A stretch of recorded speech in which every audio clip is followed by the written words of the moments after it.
Hello everyone, welcome to study with Shri. देखिए UP triple S C PET इसका practice set चल रहा है। प्रैक्टिस सेट नंबर ये 3 है। ठीक है, देखिए 2 टेस्ट जो है कि ऑलरेडी कंप्लीट हो चुका है। प्ले लिस्ट बना रखी है, आप लोग जाकर के देख सकते हैं।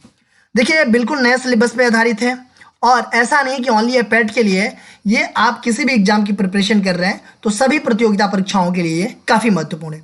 और यह है आपका सामान्य अध्ययन का टेस्ट। ठीक है, और रोजाना कितने बजे आता है? तो रोजाना 6 बजे शाम के टाइम आता है। तो जो है कि शाम के टाइम 6 बजे आप यूट्यूब पे आ जाइए या फिर नोटिफिकेशन मिल जाएगा, आप लोग जो है कि देखना स्टार्ट कर दीजिए। देखिए बहुत सारे लोग जो है कि देख ले हैं और उसके बाद से वो शेयर नहीं करते हैं। ठीक है, आप जो कि देखिए भी और देखने से पहले अपने जितने दोस्त हैं उनको शेयर भी कर दिया कीजिए। ठीक है, तो स्टार्ट करते हैं। फर्स्ट क्वेश्चन है, मौलिक कर्तव्यों को संविधान में सम्मिलित किया गया है, इसका प्रयोजन है मौलिक अधिकारों के दुरुपयोग पर रोक, मौलिक अधिकारों को और अधिक सार्थक बनाना, तीसरा है कि विनाशक एवं असंवैधानिक गतिविधियों का नियंत्रण करना, एंड चौथा है कार्यपालिका की बढ़ती शक्ति को नियंत्रण में रखना। देखिए क्वेश्चन पूछा जा रहा है कि मौलिक कर्तव्यों को संविधान में सम्मिलित किया गया है, इसका क्या प्रयोजन है। ठीक है, मौलिक कर्तव्यों को संविधान में रखने का क्या प्रयोजन है। ठीक है, तो देखिए इसका प्रयोजन है कि विनाशक एवं असंवैधानिक गतिविधियों को नियंत्रित करना। ठीक है, ये तीसरा ऑप्शन आपका सही है। देखिए मौलिक कर्तव्यों के बारे में बात करें हम, तो जब इनिशियली संविधान बना था उस टाइम पे हमारे संविधान में मौलिक कर्तव्य नहीं थे। ठीक है, मौलिक कर्तव्य कब जोड़े गए? तो आपका था 42वां संविधान संशोधन। कब हुआ था? तो 1976 में हुआ था। ठीक है, 42वां संविधान संशोधन। और 42वां संविधान संशोधन के तहत आपका जो है कि ये मौलिक कर्तव्य जोड़े गए अनुच्छेद 51 के क के द्वारा।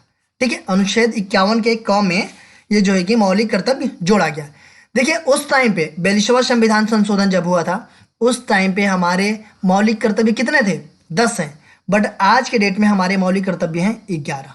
ठीक है, तो 11वां मौलिक कर्तव्य कब जोड़ा गया था? ठीक है, और किस ईयर में वो संविधान संशोधन हुआ था और कौन सा वो संविधान संशोधन था, आप लोग कमेंट बॉक्स में मुझे बताइए। ठीक है, 2 सत्र के बीच अधिकतम कितने समय का अंतर होता है? 6 माह, 3 माह, 2 माह, 1 वर्ष। देखिए 2 सत्र के बीच अधिकतम कितने समय का अंतर होता है? 2 सत्र जो सांसद के जो सत्र चलते हैं उसमें 2 सत्रों के बीच कितना गैप होना चाहिए? ठीक है, इससे अधिक नहीं होना चाहिए। मतलब कितने से? तो वो है आपका 6 माह। 6 माह से अधिक गैप नहीं होना चाहिए 2 सत्र के बीच। ठीक है, अगर कोई पहला सत्र स्टार्ट हुआ है और दूसरा सत्र जो है इसके बीच में गैप जो है कि 6 महीना से अधिक नहीं होना चाहिए। 6 महीना के अंदर अंदर दूसरा सत्र जो है कि स्टार्ट हो जाना चाहिए। ठीक है, तो ये हो जाएगा आपका पहला 6 मंथ। कौन सा संविधान संशोधन अधिनियम संसद सदस्यों और विधानसभा सदस्यों की अयोग्यता से संबंधित है? 42वां संविधान संशोधन अधिनियम, 52वां संविधान संशोधन अधिनियम, 62वां संविधान संशोधन अधिनियम एंड 32वां संविधान संशोधन अधिनियम। देखिए क्वेश्चन पूछा जा रहा है कि कौन सा संविधान संशोधन अधिनियम जो है कि संसद सदस्यों और विधानसभा सदस्यों की अयोग्यता से संबंधित है। ठीक है, वो कौन सा संविधान संशोधन अधिनियम? तो वो है आपका 52वां संविधान संशोधन अधिनियम। ये जो है कि आपके विधानसभा सदस्यों और सांसद सदस्यों की अयोग्यता से संबंधित है। 52वां संविधान संशोधन कब हुआ था? तो ये 1985 में हुआ था 52वां संविधान संशोधन। ठीक है, और इसके तहत संविधान में कौन सी अनुसूची? तो 10वीं अनुसूची जोड़ी गई थी। 52वां संविधान संशोधन करके 1985 में संविधान में 10वीं अनुसूची जोड़ी गई थी। ठीक है, देखिए इसके द्वारा ऐसा प्रक्रिया या प्रावधान किया गया है, ठीक है, जिसके द्वारा विधायकों को दल बदल के आधार पर अयोग्य घोषित किया जा सकता है। दल बदल मतलब कि देखिए अगर कोई विधायक हो या सांसद हो, ठीक है, अगर इलेक्शन लड़ा किसी और पार्टी से, ठीक है, और वो क्या किया कि उस पार्टी से इलेक्शन लड़ा और उस पार्टी से वो जीत गया। ठीक है, जीतने के बाद क्या किया कि वो जो है कि किसी दूसरे पार्टी ज्वाइन कर लिया, मतलब दूसरे पार्टी में भाग गया। तो इस सिचुएशन में उसका क्या है कि उसके जो सदस्यता है उसको अयोग्य घोषित किया जा सकता है। ठीक है, तो ये जो है कि 52वां संविधान संशोधन अधिनियम के तहत हुआ। और देखिए 10वीं अनुसूची को हम एक और चीज़ें बोलते हैं कि दल बदल रोधी अधिनियम के नाम से भी जानते हैं। जो 10वीं अनुसूची है उसको हम दल बदल रोधी अधिनियम के नाम से भी जानते हैं। ठीक है, देखिए अगर हम बात करें 42वां संविधान संशोधन की तो ये कब हुआ था? 1976 में हुआ था। 62वां संविधान संशोधन कब हुआ था? 1989 में हुआ था। और 32वां संविधान संशोधन कब हुआ था? तो 1973 में हुआ था। ठीक है, पंचायती राज की संरचना है जिला पंचायत, ब्लॉक पंचायत, ग्राम पंचायत, ग्राम सभा। खाक पंचायत, जिला पंचायत, ब्लॉक पंचायत, ग्राम पंचायत, ग्राम सभा।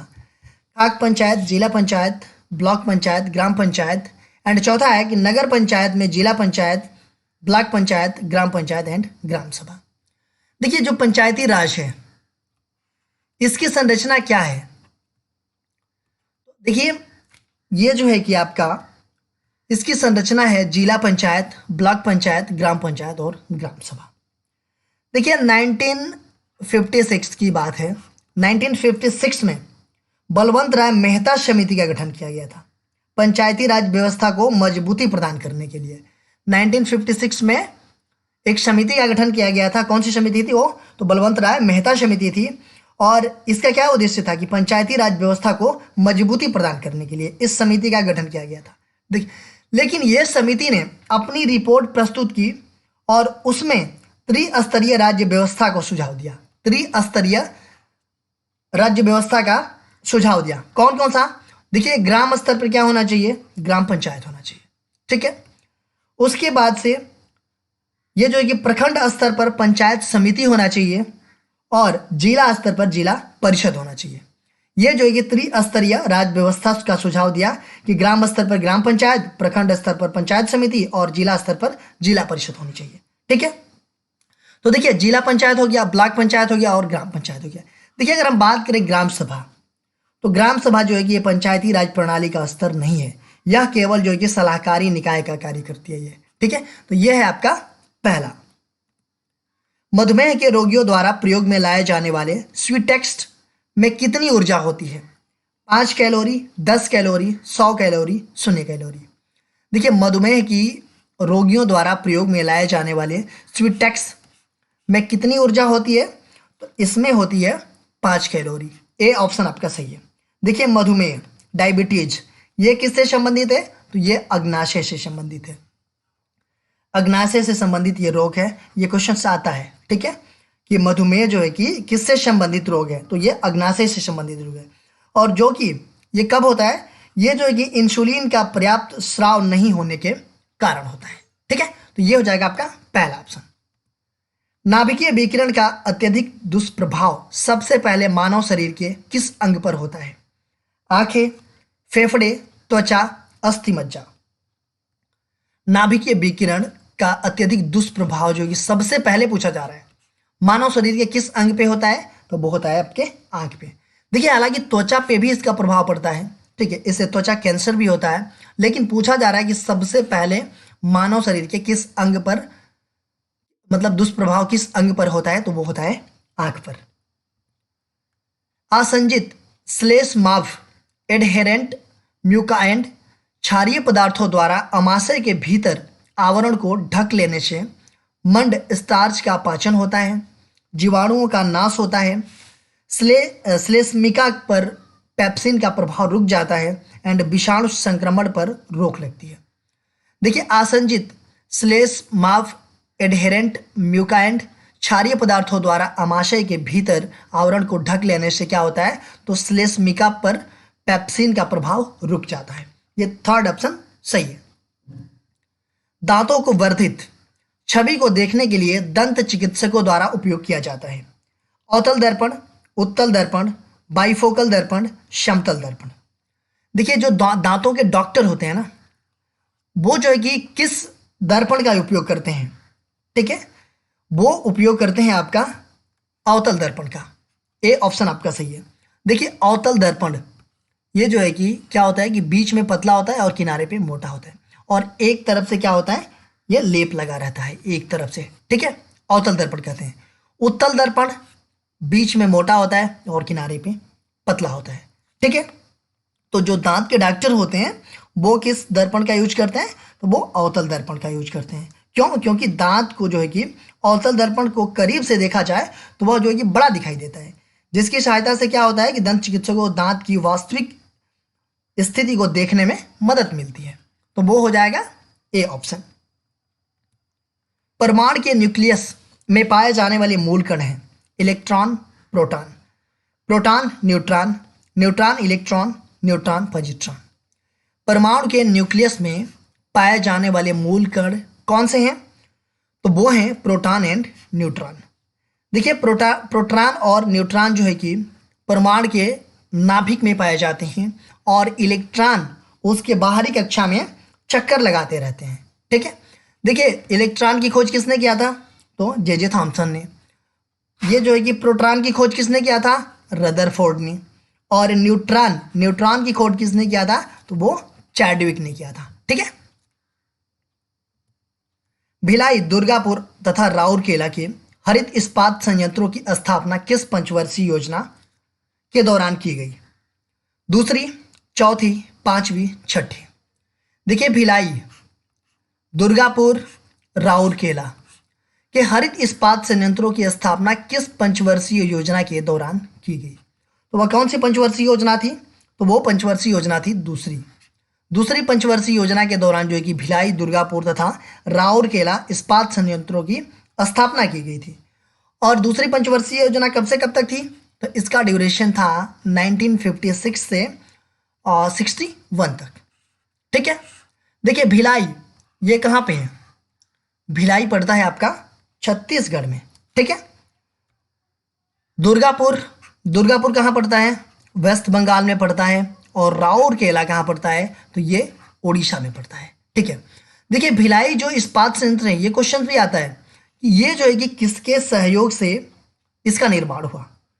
भिलाई जो ये इस्पात संयंत्र है, इसका किसके सहयोग से हुआ, तो भिलाई वाला हुआ रूस के सहयोग से। दुर्गापुर की हम बात करें तो दुर्गापुर का जो है वो ब्रिटेन के सहयोग से हुआ। और राउरकेला की हम बात करें तो ये जो है कि जर्मनी के सहयोग से इसका स्थापना किया गया। ठीक है, ये सब सारी चीजें याद रखिए, काफी इंपॉर्टेंट है। ठीक है,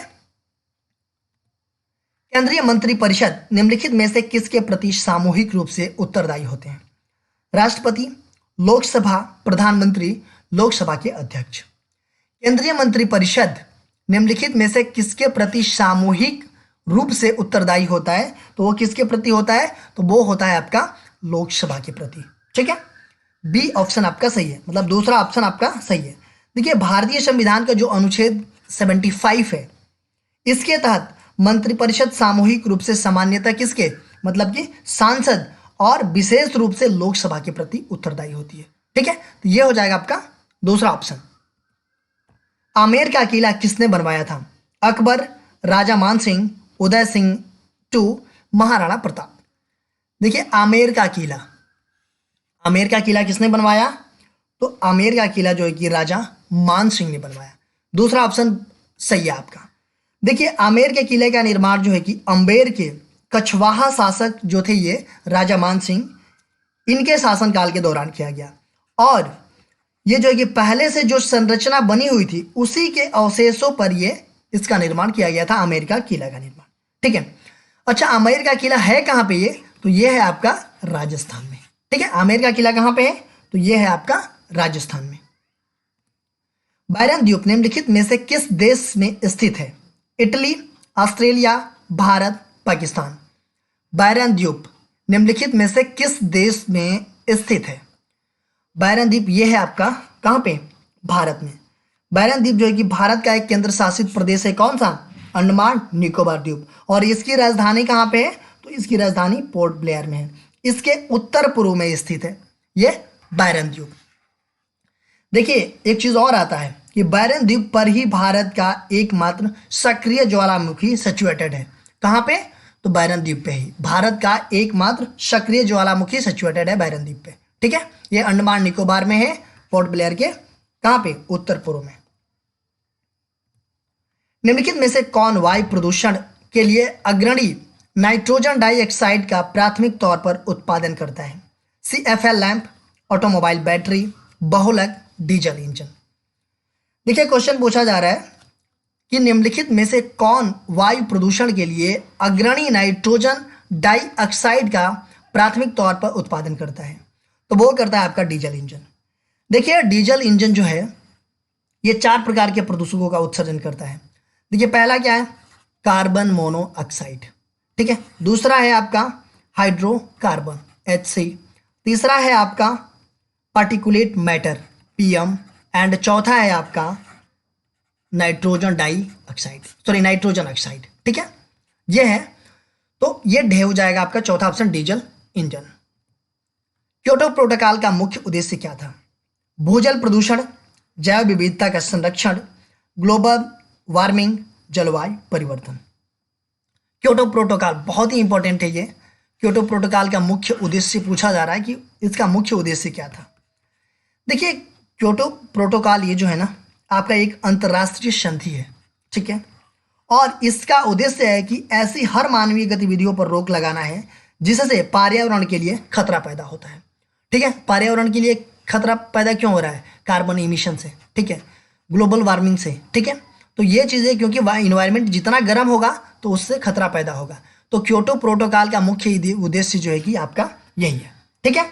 देखिए अगर हम बात करें क्योटो प्रोटोकॉल की तो ये जो है कि संधि आपका 11 दिसंबर 1997 में जापान के क्योटो शहर में स्वीकार किया गया था और ये 16 फरवरी 2005 में इसे लागू किया गया था, ठीक है। तो ये हो जाएगा आपका तीसरा ऑप्शन। अगर किसी जलाशय में BOD का मान अधिक है तो वह प्रायः होता है बहुत साफ, बहुत प्रदूषित, अत्यधिक उत्पादक, अत्यधिक अनुत्पादक।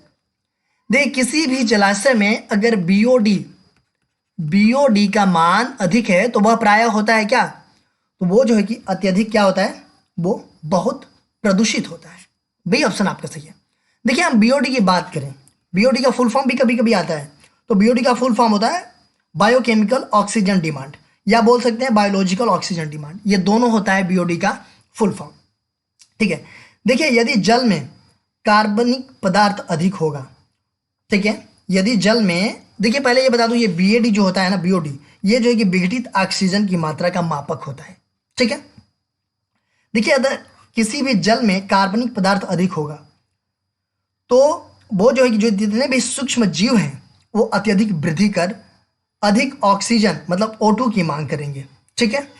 अगर किसी भी जल में कार्बनिक पदार्थ अधिक होगा तो सूक्ष्म जीव जो होते हैं वो अत्यधिक वृद्धि करके क्या करेंगे? O2 की मांग करेंगे। यदि O2 न मिलने पर अनाक्षी जीवाणु इस कार्बनिक पदार्थ को अपघटित करके हानिकारक एवं गंध वाले पदार्थ का निर्माण करेंगे, ठीक है।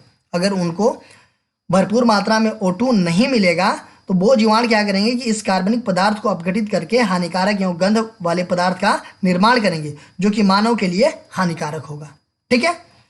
तो देखिए अगर BOD कम होता है, एक मिनट, BOD कम होता है जल में तो वो अच्छी गुणवत्ता का संकेत होता है। यदि BOD अधिक होता है जल में तो वो क्या होता है? वो बहुत अधिक प्रदूषित होता है, ठीक है। समझ गए आप लोग? तो ये हो जाएगा आपका बी ऑप्शन। निम्नलिखित का मिलान कीजिए।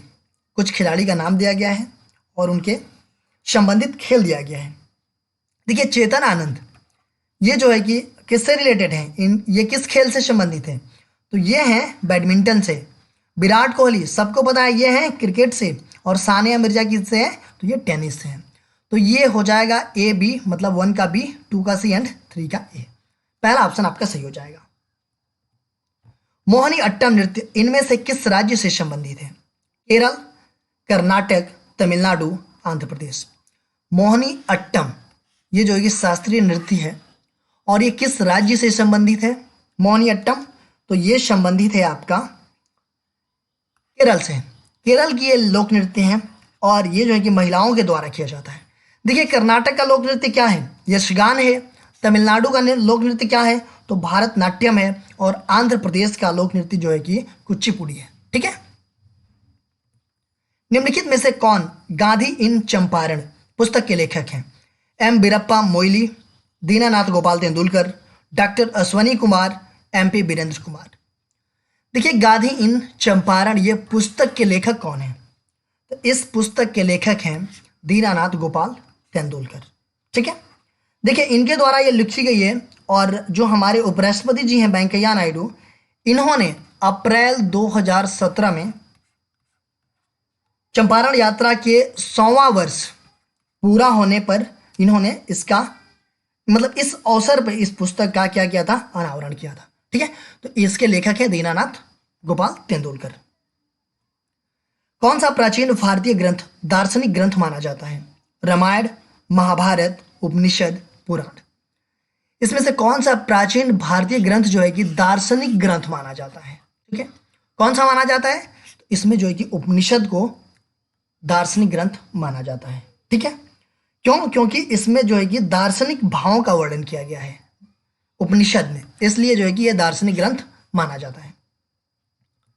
देखिए, क्वेश्चन पूछा गया था आप लोगों से कल, आप लोगों को आंसर देना था कमेंट बॉक्स में कि भारतीय बैंकिंग प्रणाली के संदर्भ में आरटीजीएस का पूर्ण रूप क्या है? आरटीजीएस का पूर्ण रूप क्या है? तो आरटीजीएस का पूर्ण रूप है रियल टाइम ग्रास सेटलमेंट। पहला ऑप्शन है रियल टाइम ग्रास सेटलमेंट, इसका पूरा नाम है। आज का क्वेश्चन देख लेते हैं। हिंदू विधि को किसने सर्वप्रथम संहिताबद्ध किया? वेद व्यास ने, पाणिनि ने, बाणभट्ट ने, मनु ने। तो हिंदू विधि को किसने सबसे पहले संहिताबद्ध किया? यह आपको कमेंट बॉक्स में मुझे बताना है। इसका आंसर मैं नेक्स्ट वीडियो में आप लोगों को बताऊंगा। देखिए, अगर आप हमें इंस्टाग्राम पे फॉलो करना चाहते हैं तो इंस्टाग्राम पे भी फॉलो कर सकते हैं। इंस्टाग्राम पे हमारी आईडी है स्टडी विद श्री 25। फेसबुक पे एक मेरा पेज है स्टडी विद श्री के नाम से, और फेसबुक पे एक मेरा ग्रुप है यूपीपीसीएस, और ये टेलीग्राम का लिंक है। इन सब सारे जगहों पे आप कनेक्ट हो जाइए। इन सब सारे जगहों पे स्टडी से रिलेटेड चीज़ें पोस्ट की जाती है जिससे आप लोगों को फ़ायदा पहुंच सकता है। दोस्तों, वीडियो अच्छी लगती है तो आप लोग दोस्तों में ज़रूर शेयर किया कीजिए, लाइक किया कीजिए, एक अच्छा सा कमेंट कर दिया कीजिए। अगर वीडियो अच्छी नहीं लगती है तो आप लोग डिसलाइक कर दिया कीजिए और कमेंट बॉक्स में मुझे बताइए कि डिसलाइक क्यों किया। वीडियो देखने के लिए धन्यवाद।